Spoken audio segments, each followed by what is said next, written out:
For anyone who's ever tried to recreate the magic of film at home, there's always one noticeable difference. Our videos can never quite look like the films that we watch. So while cameras and lighting are important, one of the biggest factors is that we can never seem to replicate that particular film look. So I've always wanted to capture that cinematic look, but achieving it has always felt like a very daunting task. If you're like me and familiar with the Adobe ecosystem, you probably have spent hours in Lumetri Color, adjusting settings or finding LUTs that would give your footage that cinematic feel, but you don't have to work that hard anymore. So with this plugin, you can achieve a film-like look right in Premiere much more easily. So this is Dehancer, and there are plugins available for many of the non-linear editing softwares like Resolve, Premiere, Final Cut Pro, but also available for photo softwares as well like Photoshop and Lightroom. Since I'm mainly a video person and I've used Premiere for the last 15 years or so, I'm going to stick with the Dehancer plugin for Premiere. So in this video, I'll break down what each drop-down in Dehancer does and when or how to use them. So once you've downloaded Dehancer and installed it into your program of choice, so in my case here it's Adobe Premiere Pro, here's what I'll do. So first, if you're shooting any kind of log footage, which I do highly recommend you to do so if you want to be more serious about your color grading process, you will need to convert it into a what we call a standard or Rec 709 color space. To do that, we need to do something called a color space transform. This is a feature that's available in DaVinci Resolve, but not yet in Premiere, but Dehancer will help you to do that. So what I'll do is I'll create an adjustment layer and drop that on top of my footage. And since I found that this way doesn't slow down the performance of my computer as much as if I place the effect directly on my clip, then I'll go under the effects panel and just type Dehancer and drag and drop that onto my adjustment layer. In the first drop down in the Dehancer plugin under your effect controls, you can choose the camera that you actually shot with, and herein lies my first issue. So I shoot in N-Log on my Nikon Z6 III, and there is actually no available option for any of Nikon's cameras, unfortunately, at this point. But if you're using any other cameras like Sony to Canon to even an iPhone, you can do the color space transform easily with just a few clicks here. For those with Nikon cameras like me, there is, however, a workaround, although it takes a little bit longer. So what I'll do is I will create a new adjustment layer under the current one and use Lumetri to apply one of the recent Nikon LUTs, the one that's made together with Red, onto it. And just like that, I've converted my N-Log footage into Rec 709. I do hope that Dehancer will roll out a future update that includes Nikon cameras.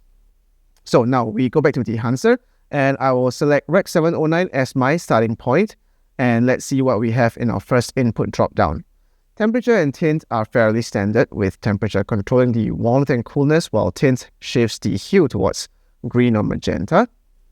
The fringe along with the fringe radius allows you to remove chromatic aberrations and the extent to which this color fringing will be detected and corrected. So this color space transform is crucial to allow everything else after this to follow, so make sure you do this color space transform first. The next drop down is film, and this film profile allows you to emulate different behaviors of different types of analog film stock. So it's not a lot, although each of these does give you a certain look to your image. There's so many to choose from, so you can really take the time to dial in a specific look that you like to recreate the visual style of certain films from certain eras. Push-pull EV here digitally changes the exposure, so sliding to the left towards negative or push results in a higher contrast image, while pull results in a softer and lower contrast image. If you want to give your film a more unique look, this is where you'll have to be, and you can try out all the different film profiles to see which is your favorite and which of these suits the mood of your video. In the film developer dropdown, you are again met with a bunch of options. Contrast is quite simply contrast. Gamma correction affects the midtones without affecting the shadows and highlights. Color separation enhances the color contrast primarily in the midtones, and color boost is kind of affecting saturation, simply put. I generally do not use any of these options in my workflow since I'm fairly fond of using Lumetri Color to do these adjustments anyway, so I don't tick this box. The next drop-down, film compression, is mimicking how analog film handles dynamic range. Film is good at that, but digital footage may not have the same quality of highlight roll-off and preservation of highlights and shadows as film. So, impact refers to the strength of this film compression. Adjusting the white point allows you to try and maintain detail in the highlight areas of your image, preventing them from appearing too harsh.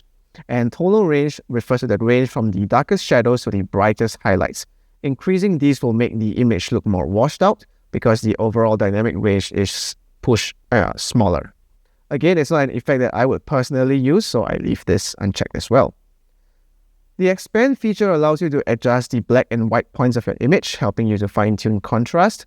By expanding or compressing these tonal ranges, you can either increase or decrease the overall contrast and tonal separation. This feature is particularly useful if you're trying to stretch out or maximize the dynamic range in your image.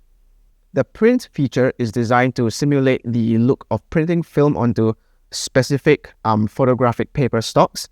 You can choose different color and tonal processing workflows like linear, Cineon, Fujifilm, Kodak, and so on. But I think what's useful here is enabling the analog range limiter. What it does is to limit the tonal range of what is achievable with normal film. So it will help you dial down footage with over contrast, saturation, or brightness, which does not appear on regular film, limiting your dynamic range to replicate a more natural film look. The color head tool allows you to adjust color balance, but honestly I prefer the interface of Lumetri to do this, so I again leave these unchecked. Film grain is a pretty good feature here that I would recommend. If you want to achieve a more vintage look, then I think film grain is a good way to get there. So the film grain options offered are organic and natural looking, unlike digital film grain that happens when you shoot at too high an ISO. What I've also found useful was that if you shot something at a very high ISO and you are unable to denoise it, adding a layer of this organic film grain over it helps to hide some of that digital noise. Halation allows you to create that slight warm glow or halo around bright sources. Personally, I think it's nice because it softens the highlight roll-offs and kind of, but not quite, gives you the look of using a mist filter on your lens. Bloom works to the same effect as well, but without that color shift or warmness that halation has. And I found these work best when you have something bright like a light source or the sky in your image, for instance. Film damage simulates various imperfections seen in old or damaged film stock. So this includes artifacts like dust and scratches that give a worn or aged appearance to the footage. Personally, I don't go for this too much because I don't exactly go for that vintage vibe in my videos, but I could really see this useful to people who are after that look. This film damage is that icing on the cake that helps sell that particular look. Gate weave works in tandem with film damage. It gives a slight wobbling effect to your image, kind of mimicking the instability of film. Again, not something that I would personally use, but reserved for those who are going for that particular look. Overscan is something that most people probably won't use. I think I'm probably not the right person to explain what overscan exactly is, but you can enable the checkbox and kind of see what it does. Vignette is pretty straightforward, and I think Lumetri has that as well.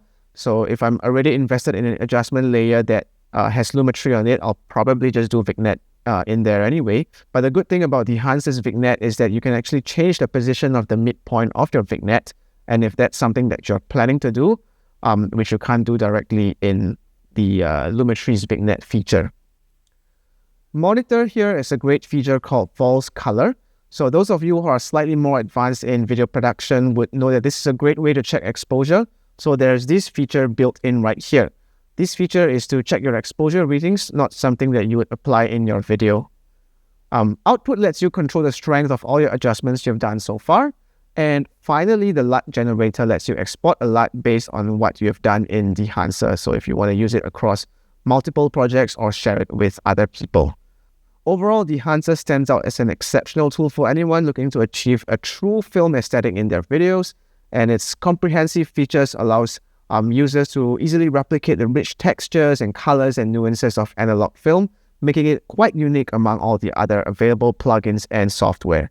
I do wish that it would include the Nikon profile soon so I can do a direct color space transform with my camera, and do also note that Dehancer is fairly intensive on your computer. I also do think that some of its features here, although they are very comprehensive, are quite difficult to understand for many users. So there's definitely a learning curve here.